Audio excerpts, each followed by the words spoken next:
Hi అండి, Banu cooking ఛానల్కి స్వాగతం. ఈరోజు ఒక మంచి స్వీట్ రెసిపీని చూపించబోతున్నాను.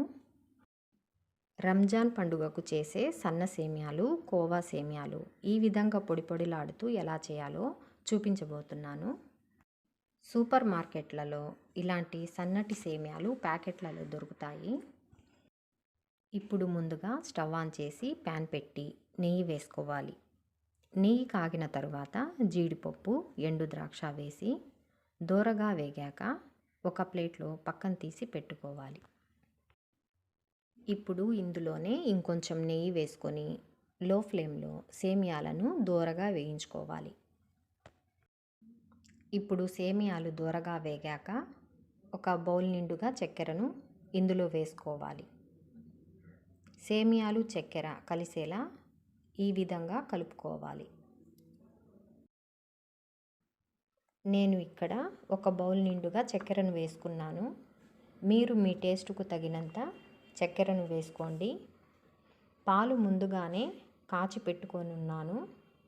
సేమియాలు మునిగేలా వేసుకుంటే సరిపోతుంది. ఎక్కువ పాలు వేసుకోవలసిన అవసరం లేదు.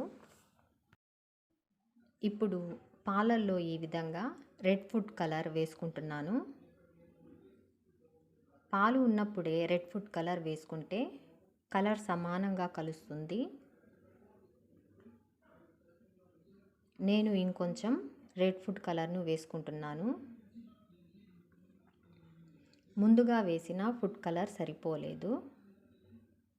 మీకు కావాలంటే ఆరెంజ్ ఫుడ్ కలర్ అయినా వేసుకోవచ్చు, లేదంటే ఫుడ్ కలర్ వేయకపోయినా బాగుంటుంది. చూడండి, పాలు మొత్తం ఇంకిపోయాయి. పాలు ఇంకాక కోవా వేసుకుంటున్నాను. కోవా కలిసేటట్లు కలుపుకోవాలి. యాలుక్కాయలు ముందుగానే మిక్సీ పట్టి ఉంచాను. యాలుక్కాయల పౌడర్ 1 స్పూన్ వేసుకుంటున్నాను.